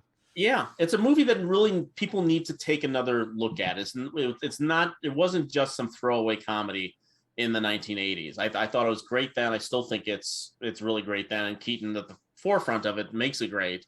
And of course, Batman comes around, and because he has, even though, again, he has splashed in some dramatic work in the 1980s. He did a movie called Touch and Go, where he played a hockey player. There's a single mom played by Maria Conchita Alonso. I haven't seen that movie probably since VHS, so I haven't seen that one in a while. I didn't even mention Johnny Dangerously, which is not the greatest spoof in the world, but when it hits, it's funny. It's good. It's definitely good. Yeah. I mean, it's not. I mean, it's not Airplane. No, it's trying to go for Airplane, but it's still funny. It's still funny. Every time it's got what's her name? Not what's her name. It's got one of my Mary Lou Henner. Yeah, I like Mary Lou Henner. Who doesn't? She's great. Yeah, she's great. Yes. Every time they she's do the great in that too, in particular. She is. Yeah. And a great cast. And Piscopo's great in that movie, for God's sake. One of the rare things he's great in, but yeah. There you go. Every time they do the malt liquor bit in Johnny Dangerously, I laugh like an idiot. Read the label. And then the bull comes charging through. Because it's Schlitz, right? Schlitz commercials used to be the bull that would charge through the wall. Which is a total 80s joke. Like Airplane has total 80s commercials jokes. So they did one too. And it's just like it's the dumbest moment of the entire movie where the bull charges into the thing and kills Danny DeVito. Yeah. Just because he read malt liquor. Bull. Yeah. And then the Batman. Oh, I forgot Clean and Sober, which is a very good movie that Michael Keaton did. Was a movie that really that was the one where people sort of took notice, like, oh, he can do this too. That's still a very good movie, actually. Morgan Freeman is in that. I think that is another one of my favorite lines is when he's standing in the hall and he's talking to her. Is it she that says it to him or he says it to her? It's something about the drinking, about her smiles. Right? It's about her smiles. It's been a few years since I've seen that too. I think the last time I watched that was when we did our 1988 show for the Directors Club podcast. It's like he said something like you have 100 different kind of smiles or something like that, or laughs. I'm gonna find the quote now while you're vamping here. I'm gonna find that quote. Yeah, and of course, I mean, people. I mean, the internet was not around when Batman was cast in 1989, and yet if you read newspapers, you would think that Michael Keaton killed somebody. Yes, there was a huge blowback. There was such blowback that people could not believe that he was cast as Batman. Why would you cast, as if Adam West was, some, I know that, which is the Batman that was really the only Batman we had up to that point was Adam West. So the idea that like they would cast Michael Keaton up against Jack Nicholson and but of course then everyone loved Batman, became one of the biggest movies ever at the time. And he continued working really steadily. And I think after, he dropped out of Batman, that's when his career started to I shouldn't say wane, but there were more misses than hits with, at least at the box office. There were movies, there were a couple more dramatic movies like Pacific Heights and One Good Cop that are not particularly good. He had a pretty funny supporting performance in Kenneth Branagh's Much Ado About Nothing. My Life, which is a movie that we live. We're not going to go over the exploits of what happened during that screening when we saw it, but it's the day that will live in infamy. It is a day that will live in infamy. I think we talked about it on your show before, so we're not going to go into that again. No. But My Life, still a very moving movie. The Paper, he came back with Ron Howard again and did this movie, The Paper, which I think is a very underrated film about the 24 hours in the life of this sort of not tabloid, but kind of like a New York Post type newspaper. Multiplicity he does with Harold Ramis.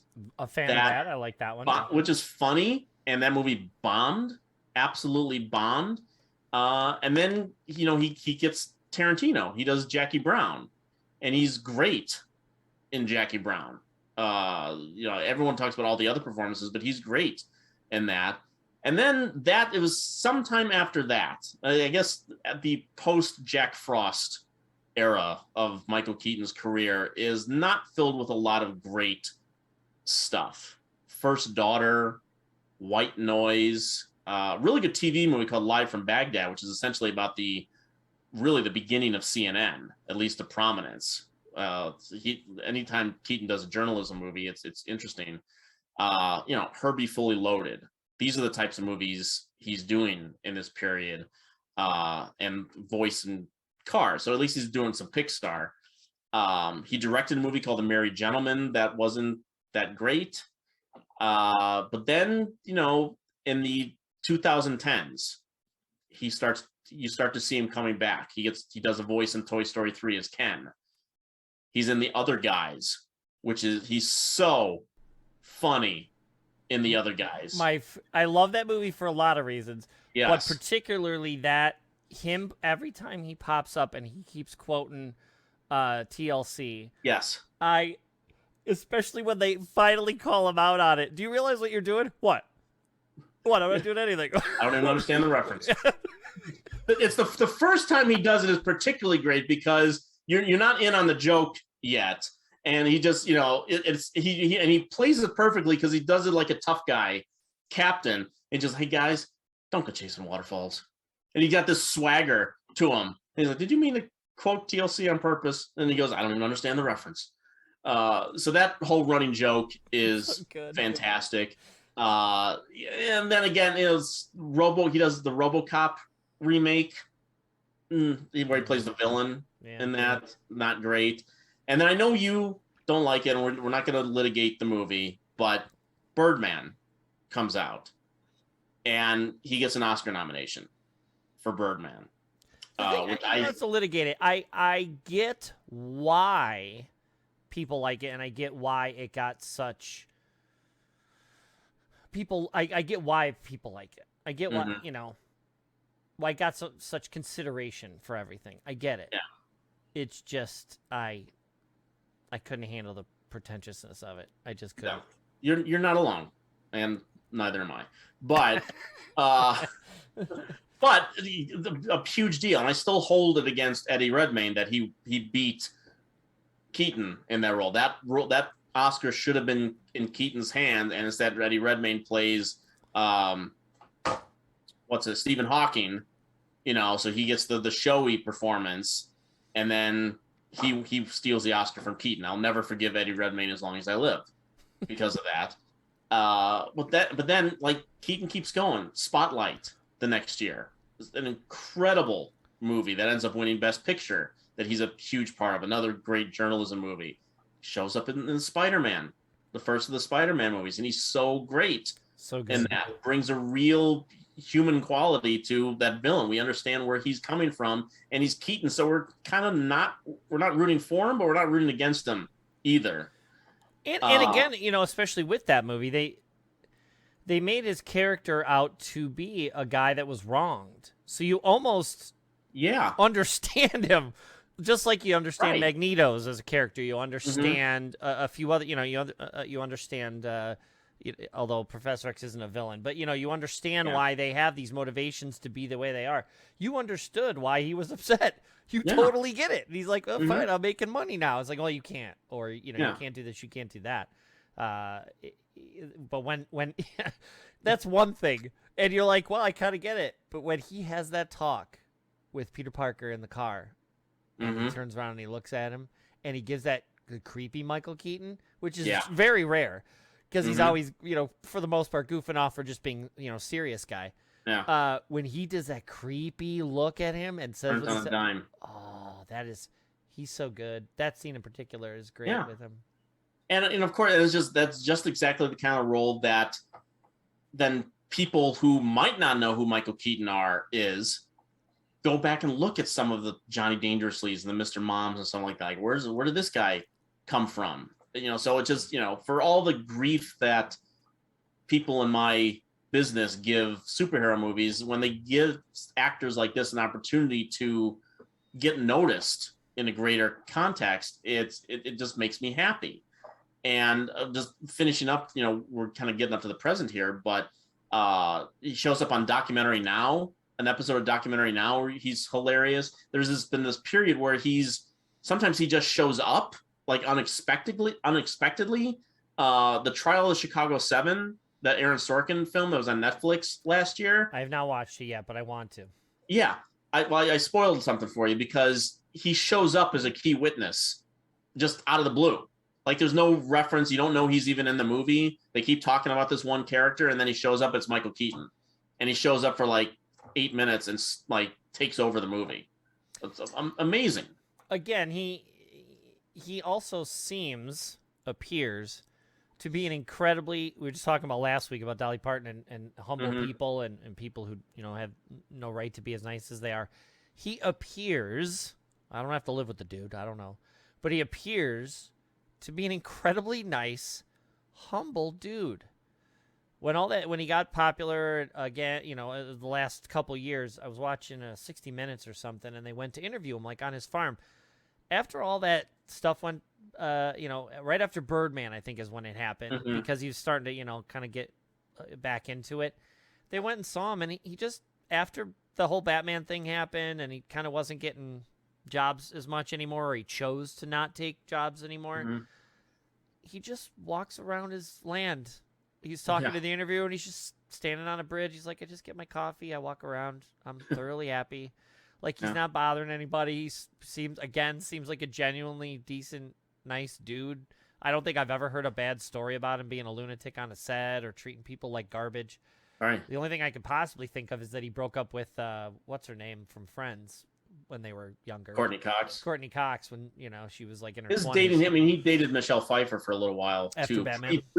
Pre-Batman. Oh, really? I didn't know that. That's what made that even more interesting. Oh, okay. Yeah. No, I don't know for how long. I don't get too much into dating history. I just happen to know that fact. But other than that, she's not running around being like, oh, whatever. He was an asshole back then. Like, she doesn't seem to have any grudge against the guy. Yeah. He seems like the nicest dude. And now he's getting all this success again. Yeah, and you couldn't trip and not fall on a movie on cable when we were kids. Michael Keaton. Oh yes. I joke about the Michael Keaton thing, but it's damn it if Michael Keaton wasn't in it. Like, he was in everything back then. Mm-hmm. I distinctly have a memory of watching. Somehow they got a copy of the movie. We were watching Night Shift again, so I was probably maybe 9 when I saw it because it was right after it came out the theater. When they're driving down the expressway and he's showing Winkler the car. And he's like, yeah, watch this. And he puts the windows up with the mirrored glass and the cops drive by and he's giving them the fingers. He's giving, right here. See, they can't see anything. They don't know what's going on in here. Hey, and he's doing the thing. Or the shelf when he puts himself in like a corpse and he's just got the tape recorder. The tape was effed up. Tell him to shut up. That's what it is. Yeah, told him to shut up because he's mad at Winkler for yelling at him. And he's still managed to, again, people. He's not just getting. We loved him. Now there's a whole new generation of people who know the comic stuff are getting to know him. The Hollywood establishment are recognizing him for the work he's doing, not just with Birdman, Spotlight, he was only an actor in, but still.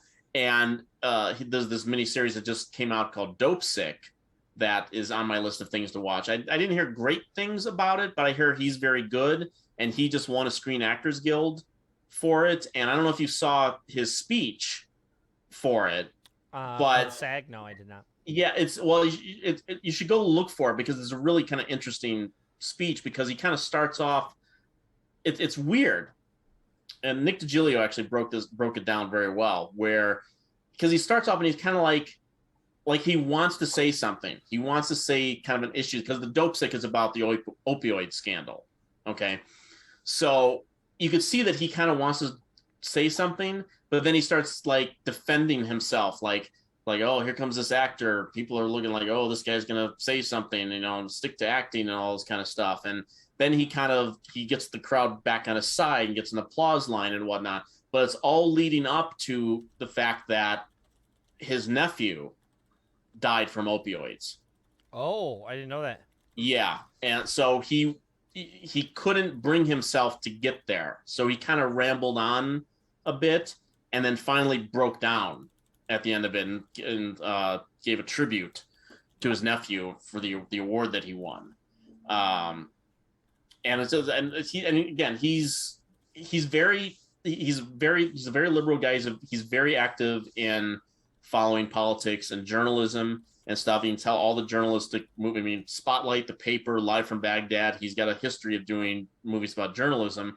And he did a movie that I think you'll really like that you might not know about that's on Netflix that I saw at Sundance right before the pandemic happened. That last Sundance I actually went to. It's called Worth. And it's a true story about he plays the guy that was assigned, or at least he volunteered when the government was put in charge of figuring out how much compensation to give victims of 9/11, victims' families. Oh. Okay. No. It's called Worth. And it's this whole idea of what is a human being worth? How much are they worth? And the bureaucratic statistical bullshit that went on, like, well, this person had a much higher paying job, so they should be giving more compensation because they lost all that income. It's all about that kind of stuff. And it's all about this lawyer guy who, kind of starts off as kind of like a neutral, kind of cold, neutral guy, but then comes to, through the course of the story, come to realize what so many people lost on that day. And so not treating people as statistics and stuff like that. It's actually very good. Having to quantify pain and suffering. Yes. Yeah, it's a pretty terrific movie. And Spotlight too. If you've still not seen Spotlight, that's one of the best movies about journalism, period. Yeah. So Keaton. So and I just now we're gonna see him as Batman again. And I don't give two flies about DC movies right now, but he's gonna be in The Flash. He's going to be in Batgirl, apparently. Yeah. So I'm going to be watching those movies for Michael Keaton. Well, Batgirl is a show. Correct. Right. So at least you'll get to see him right away, and doesn't take much effort. So if the show's garbage, you can just watch his part and be done with it. But The Flash and all the DC stuff's been pushed to next year anyway now, so you're gonna have to wait another year. It looks like. But I just laid out an entire resume of 40 years of Michael Keaton that anyone listening can start with, because it's just about everything he does. And I didn't mention some of the lesser stuff in there. Well, I'll throw something that's lesser that I don't even know if you knew, but I just found out because I was watching a different documentary. Are you aware? And not only was he a stand-up comic, which I barely remember. Once I saw the footage, I was like, oh, that's right. He did do stand-up. I kind of vaguely remember him being on shows doing stand-up material, but when Norm died, I watched his Netflix episodes again when Norm Macdonald died, and one of them was with Keaton. And they were trading jokes back and forth, and Keaton told one of his old favorite jokes because Norm couldn't tell it. And so he told it like he would tell it when he was on stage, and it was weird watching him kind of be a stand-up comedian again. It was very odd to see him do it, but it was interesting. But a lot of people don't know that he used to be a stand-up.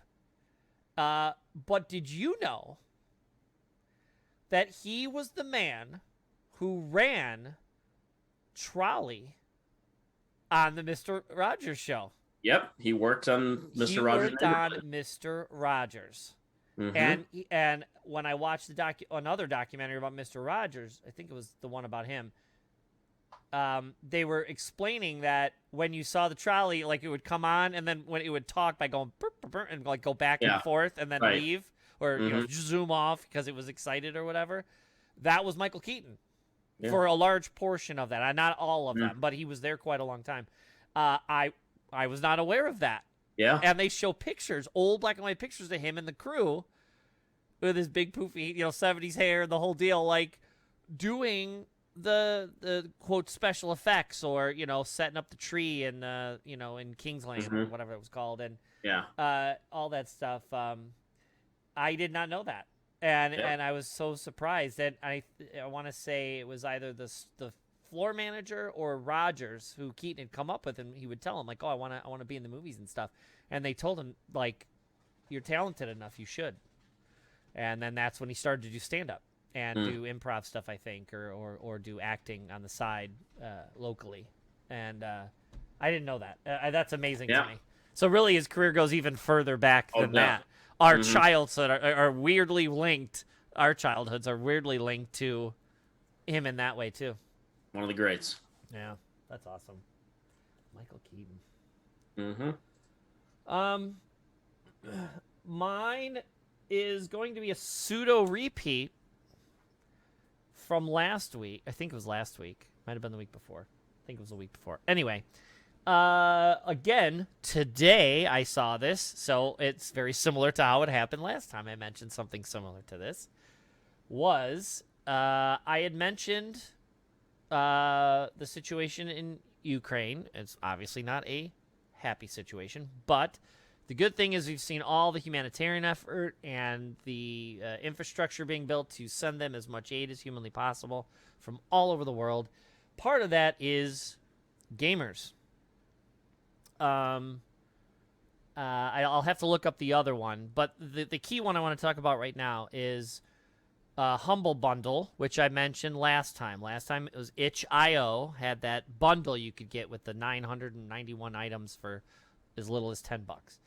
Remember, those were very independent games made by 2, 3, 4, 5-person teams and you know, that kind of stuff. Still a lot of good games in there. It was really worth it. If you did it, I'm glad you did. I know I did. I told you, you said you were going to. I told you to download that one game. Maybe you will at one point. You will enjoy it. I know you will. You got a lot for that $10. This is a little bit different. I mentioned then that other places have done this in the past, one of them being Humble Bundle, and what did I see today? Humble Bundle has a bundle today. I think it started yesterday for Humble Bundle for Ukraine. So if you go to Humble Bundle, HumbleBundle.com, Humble Bundle, it should be one of the bundles. I think it's second down from the top, and it just says Humble Bundle for Ukraine. This is a little bit more expensive. The base amount they want you to do, I believe, is like $30.85 or something like that. They recommend you give $5 more because it's nice to do. But I think it's $30 basically. So it is more expensive, and you go, well, how much am I getting? Say you wanted to be really selfish about it, which, hey, I get it. But I want to donate money. What does this get me? It gets you 125 items. So when I say items, it's not like Tradio. It's an item. What kind of item is it? It's an item. This is 125 items. Most of them are digital, meaning most of them are games. I don't have the exact breakout, but a large portion of these are games, video games. Again, it's all for the PC. These are not games you can download on your Xbox, PlayStation, Switch, whatever. But if you have, I believe you get them through Steam, or you might be able to download them directly through Humble Bundle. Regardless, when you donate your $30, you get these 125 items. I'm just going to go very quickly. These are not independently made games. These are not like 3, 4, 5-man teams, although a couple of them are. These are big titles by big companies, very large companies. And so I'm just going to rip through a few, and you may have heard them. If you have, let me know. Fable Anniversary. Fable's a Microsoft game. Anniversary is the remaster that came out. Looks much better. Sunset Overdrive is an Xbox exclusive game that the company that makes it only makes PlayStation games. So in this case, it's the only game they've ever made for Xbox. It's really fun. Max Payne 3, the Spyro trilogy, Spyro the Dragon. I have a little statue guy over here of Spyro, but it's the remaster, so it's all 4K now. It's 60 frames a second. It's amazing. Well, now on your PC, it's running that high. Metro Exodus, a shooter game in post-apocalyptic area. Back for Blood, 4-player co-op zombie shooter through a city. Quantum Break, a time travel game made by the original Max Payne people.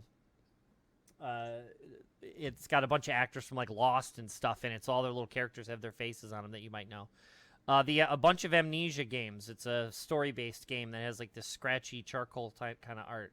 Kerbal Space Program, where you literally like build rockets to try to break the atmosphere to go into orbit and stuff. It's goofy. PGA 2K21, Slay the Spire, a card-based strategy game where you move your little guys across the screen and use these cards to advance through tiers of a tower. West for Dead, an animated Western roguelike. Piku Niku, a Japanese puzzle game, very cutesy, cartoony, cubey characters that run around, do stupid stuff. Super Hot, which was in the itch.io bundle. You'll get another copy of it, but hey, it's super hot, super fun. That was not done on purpose. Broken Age, a story role-playing game made by the guys who did Psychonauts, who are now owned by Microsoft. Toe Jam and Earl, Back in the Groove. Toe Jam and Earl sequel from the game we remember as kids. Yeah. There's the remastered, nicer-looking version of a game called System Shock, which is about being in space on a ship with an AI that's going rampant, like Rogue. It's going a little off its tilt, and you have to survive being on this ship out in space. It's not the aliens you got to worry about. It's literally the ship you're in. And these are just some of the games I saw as I zipped through them. There's a bunch more. Included in there is classes on how to make your own game. They also have, I want to say there's like 20 groupings of 3D assets. So like little like rock walls from like a castle or a castle tower, and doors and textures and things to like put in Unity and other programs to make your own little game. There's that kind of stuff in there. There's also comic books in there. One of them being the official first volume of The Boys, which we also talked about as a TV show. The first volume of The Boys is in there that you download digitally and you can read. So if you've never read the comic and you're interested in how it's slightly different than the TV show we talked about, that's in there. So again, you're getting only 125 items for roughly $30 as opposed to the 10, and you get way more. But these are much bigger games on a much bigger scale, much bigger quality, and it's only $30. Literally, Spyro Trilogy right now, I think on the Xbox is like 30. So you're getting all the rest of this stuff. There's another one, Satisfactory, where you would like this. You have to survive and build automations to basically automate your survival on a planet. So like you're organizing conveyor belts, which at the end is a miner, which then that thing puts the crystals on the thing and gets them to a furnace. That furnace then pumps out a particular thing if you put conveyor belts on there. And it's a kind of puzzly while you're running around this planet trying to survive, but you're trying to optimize, min-max your experience to survive in an easier way. So that one's on there. Again, it's $30. Pay at least $40. I apologize. I said 40. In this case, they've raised over $15 million for charity. So you pay 40 or more. You can pay as much as you want. Some people here have given, $2,500, and I don't have that kind of money. But someone donated 10 since the last time I looked. 10 grand. So average price is $43. So there you go. And again, this is humblebundle.com, and you go to the Ukraine bundle, and this time it's given to 4 separate charities. It's called Razum for Ukraine, International Rescue Committee, the IRC, which I think we've heard about in the news and stuff. They've mentioned them before. International Medical Corps, which is similar to the other organization from itch.io, and then something called Direct Relief, which I've never heard of before. But there's links to each of these places, so don't take my word for it that these are reputable companies. I'm not saying they're reputable. All I'm saying is that Humble Bundle does this often to help people. I've never heard a bad thing said about what they do. I've never heard someone complain that they're giving money and they're hearing it's being used for some horrible thing. But you can literally click on the links, go to these charities' websites, and make sure you're comfortable donating before you do so. But for a minimum of $40, you're getting piles. Yoku's Island Express, Pinball Island, but as you go to different areas, there's flippers in it, and so you're hitting your little beetle, which rolls into a ball, and you're knocking him through areas, which then gets you to other areas of the map. Completely crazy. I played on the Xbox, loved it, completely finished it. Yeah. It's super fun. So again, I'm not saying you got to agree with one party. I'm not saying you got to agree with what's happening one way or the other. You're siding. I'm not siding. I'm not telling you anything. All I'm saying, and like you brought up last time, think about the kids. Yeah. You're literally getting games. You're getting to play games when they're not. You see all these horrible pictures, these people walking 6 miles with their dogs and cats and kids and carriages and all this stuff. And, all they're doing is worried about surviving. And for $40, you get a ton of good stuff that'll give you hours of enjoyment. And you know that your $40 or more is going to help ultimately the poor people who I can't even imagine living that experience. No. So. Yeah. No, good stuff. We'll just post that around. We'll get that out there. Humblebundle.com. Humblebundle.com. Yeah. Okay. So what are we looking forward to? Baseball. Yeah. I mean, seriously, it's that simple this week because baseball starts next Thursday. Report. What's that? Pitchers and catchers report. It's a beautiful girls line. Mm-hmm. Thursday, March 31st, opening day. And the reason I look forward to baseball every year is, multiple reasons. One, it's my favorite sport. I happen to love it. I love the sounds. I love the strategy. I love hearing the crowds. I love the numbers. I just love the game. Love the game. It's a little different now that the Cubs have won the World Series. So there's a different hope springs eternal kind of feeling to it. And I don't know how they're going to be this year after we traded away everyone last year, but we picked up some people. So hoping for an interesting season. But also the baseball is a symbol of the changing of the season. And I know when baseball's back, the weather's going to start to get better. Summer I look forward to. So there's like this little signal that all of these potential nice things are right around the corner. And while you're waiting for them, you get to watch some baseball or listen to some baseball. However I do it, I'll be working and I'll have the game right here on.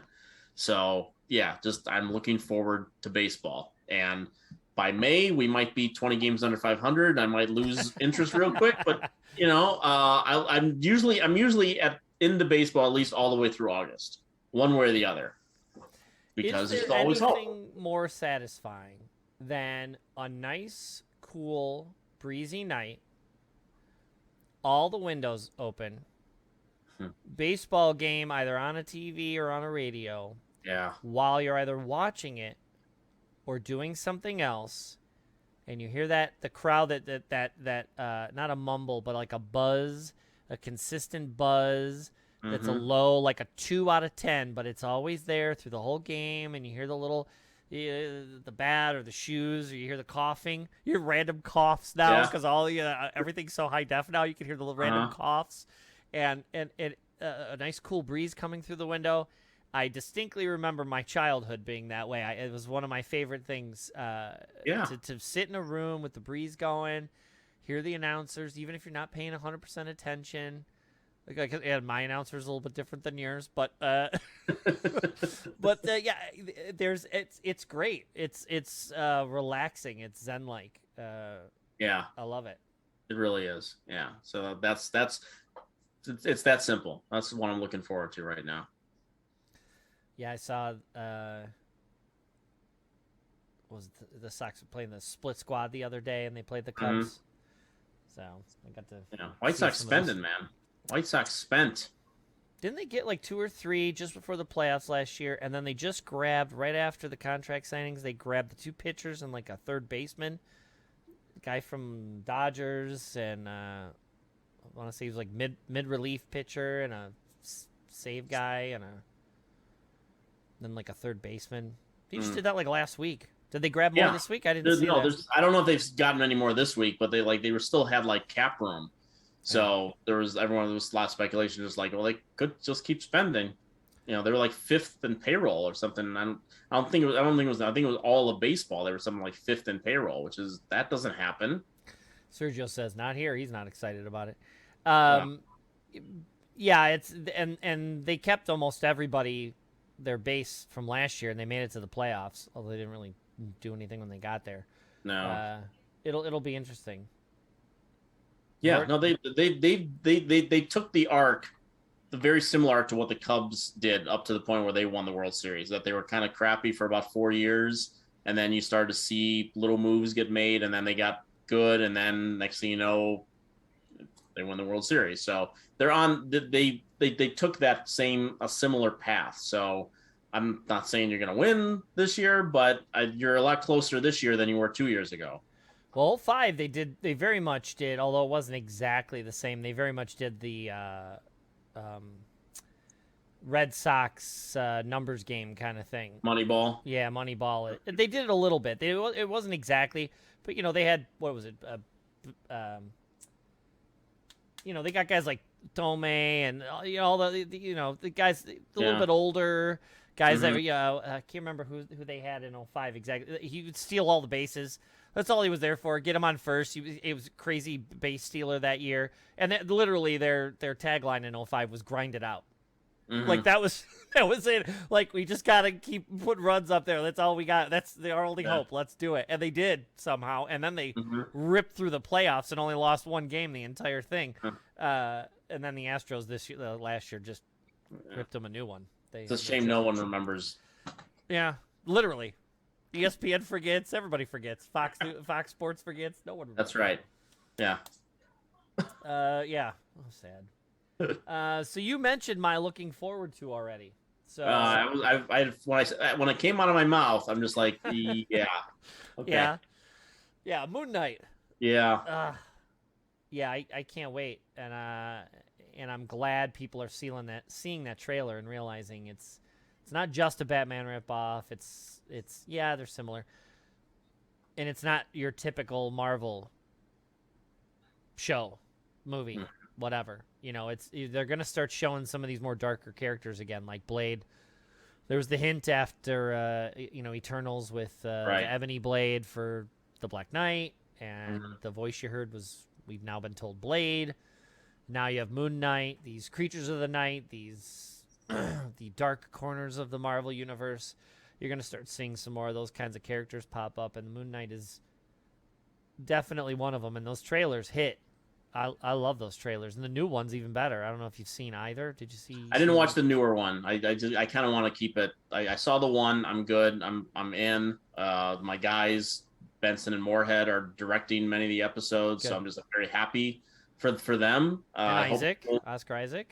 Oscar Isaac is great. Ethan Hawke is in the show. I'm really looking forward to seeing what he does. So yeah, I'm very interested. Good for next week. Yeah. Well, it'll be interesting to see what they do with them, because they're clearly setting up your new pseudo Avengers or whatever you want to call it. Supposedly Feige came out the other day and confirmed, like, he's not technically, there will be no Avengers movies anymore, so he's not calling whatever he's gonna do or call the new group movie. Yeah. You clearly have your biggies. You got your Captain Marvel. You got your Doctor Strange. Potentially. Sounds like Spider-Man's back for another 10 years. It looks like they signed some sort of contract. You got Spider-Man. You got the new Cap. You got Winter Soldier still running around. You got, you got your biggies, Thor, and female Thor. I'll be hosting a double feature of Coffee and the Mac at the Music Box. I will promote that, Sergio. You have all these big characters that they're going to shove into some sort of group movie at some point. But Moon Knight being there is going to be a little weird. If they do pull Deadpool in, he would be an odd one to kind of have in that Avengers team. But I still think it'd be funnier to have him there than be with the dark characters. And then, you're going to have Blade back. You have Black Knight, which people, if they don't know, that's who that character was at the end of Eternals with the sword. So you have these dark characters. It'll be interesting to see if they try to merge them in with the sort of cheery version. Have like a Moon Knight who you'll see why he may be dressed in white and he might look like Batman, but he's really not someone you want to hang around with. And so having him like hang around with Ms. Marvel would be weird. I like that because that's what they do in the comics. But for like your average audience to have a, show up for the whatever the new Avengers movie is and have a Moon Knight type character once you see what I'm talking about, they may be like, what the hell is this guy doing here? Like, this is really weird. So it'll be weird if maybe they do sort of what they did at Netflix and they take all these darker characters and do like a Defenders kind of thing, but like it's called Midnight Suns in the comic book. It's sort of the dark corner of the Marvel Universe. So they may do like a Midnight Suns where they get the three of them in there, maybe bring Ghost Rider back. They've said Feige keeps wanting to try to bring him back in some capacity. They're all that sort of milieu, and then you can get Doctor Strange over to sort of organize them like the Defenders in the comics. So it'll be interesting. But Moon Knight looks good, and now that they've shown that second preview and they're going exactly where I hope they would go, you're going to be in for a treat if they do it right. Cool. It sounds like you trust these guys. What have they done before?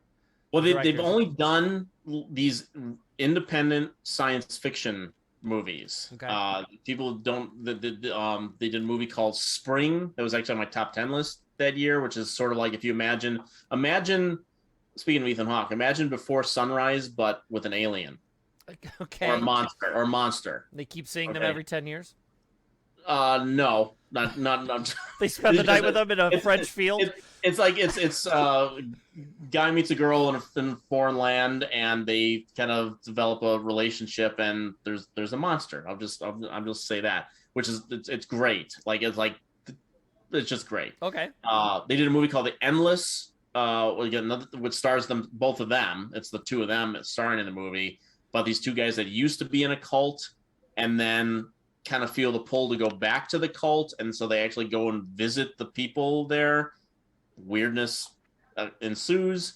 That's really good. And they did a movie just a couple years ago called Synchronic, which is about these two first responders played by Anthony Mackie and Jamie Dornan, who are discovering this drug that really messes with people's minds, but it turns out it might even have a time travel component to it. Okay. It's fun. It's I mean, again, for the low budgets that these guys are working with, they've created some of the more interesting science fiction movies than some of the $200 million things that we've seen in recent times. So I'm glad I'm just happy for them that they got this opportunity to do this thing, because again, if it gives people a chance to see the other movies and it gives them a chance to springboard into something even bigger from their imaginations, I'm all for it. So, well, it'd be very similar to what I'm drawing a blank. The Russo brothers, they all comedy, and then Winter Soldier. Yeah, right. So it'll be very cool to see if they pull this Moon Knight off. Maybe they'll drag them from there and be like, "Here, you do this movie. You do the new group movie because you're so good at it." Yeah, that would be cool. Mm-hmm. That'd be neat. We've been trying to get them to our film festival for years, and we actually, for Synchronic, we had it in 2020. Had to let it go. We were gonna book them. They were coming to the festival. No. So what are you gonna do, right? Yeah. Not much. No. Only wait 2 years and then try to get back to normal, right? Right, exactly. Well, they got another one. They just had a movie debut at Sundance actually this year called Something in the Dirt that we're still trying to work out, but starring the two of them as well, so they act as well. But again, if this show is half as good as you seem to think it might be, well, I like the character, and the preview seems that they're at least exploring the darker aspects of the character. Okay. So if they do it right, good. It'll be fun. It'll be a really good time. Yeah, looking forward to it. Cool. Well, Sergio wanted everybody to know. He says, "Newsflash, I'll be hosting a double feature of, please excuse me if I say this name wrong, Kofi or Coffee? Coffee. Coffee. Okay. Coffee and the Mac. That's not one title. That's two. The Mac is its own movie. Coffee is its own movie. I said it, and then I realized the Mac is its own movie because Sergio and I were talking about it. So yeah, Coffee, and then the Mac double feature at the Music Box Monday, May 2nd. He'll be hosting it, so he'll be there. So if you want to see Sergio there broadcasting his encyclopedic movie brain, tell you all about these awesome movies, that's where you go. I'm assuming you can pre-buy your tickets, right, at musicbox.com? I will. So if it's a new Slash, maybe maybe he even pre-announced it. I don't know. I'll have to see if that's up at the Music Box already. If it will be, so you at the Music Box Theater, you will be able to buy advanced tickets to that as soon as they put it up on the website. Well, write it down if you're interested. Yeah, Coffee is Pam Grier. Coffee is Pam Grier. So I don't know that, but I do know of the Mac. Yeah, and the Return of the Mac. Okay, people will understand that reference. So that's that. And then next week, I am officially going to meet your fellow podcastee. Oh, Morgan Geyer. Morgan Geyer. She is on your Friendship Dilemma podcast. That's right. And we've decided. I texted her a little bit, and she said she confirmed that we don't think we've actually physically met each other in person. So the first time I'm actually going to talk to her without texting will be like this.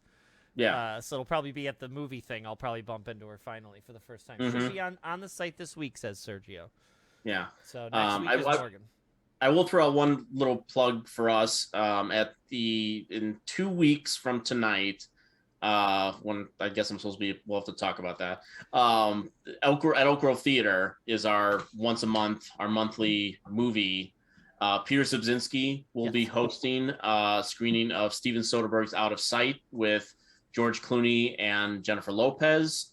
So it'll be Wednesday, April 6th at 7. It's at 1 o'clock and 7 p.m. But at 7 p.m., Peter Subzinski will be doing a audience discussion after the film. And Out of Sight is great. If you have not seen it, you get a chance to see it in a movie theater. It's great. And so I'll tell you more about what we got planned through July at this point for upcoming shows. Yeah, and if you go to these shows, I know what you always do at the end. You sometimes have like 2 or 3 months already pre-planned, but there are times you'll be like, "Hey, all right, we're getting close to October. I have options for like 3 movies. What would everybody here want to see?" And people can kind of vote. They kind of have a little bit of say on what you might pick. Sometimes. Yeah. So that's kind of cool. Mm-hmm. So yeah, that's at Elk Grove. And what day? Elk Grove Cinema, Wednesday, April 6th. There you go. All right, everybody. Well, thanks for watching us. And next week we'll have a guest. And thank Eric, as usual, for coming and giving me the pop culture and positivity tagline. That's what we try to do. And we'll see you next week. Later. Sounds good.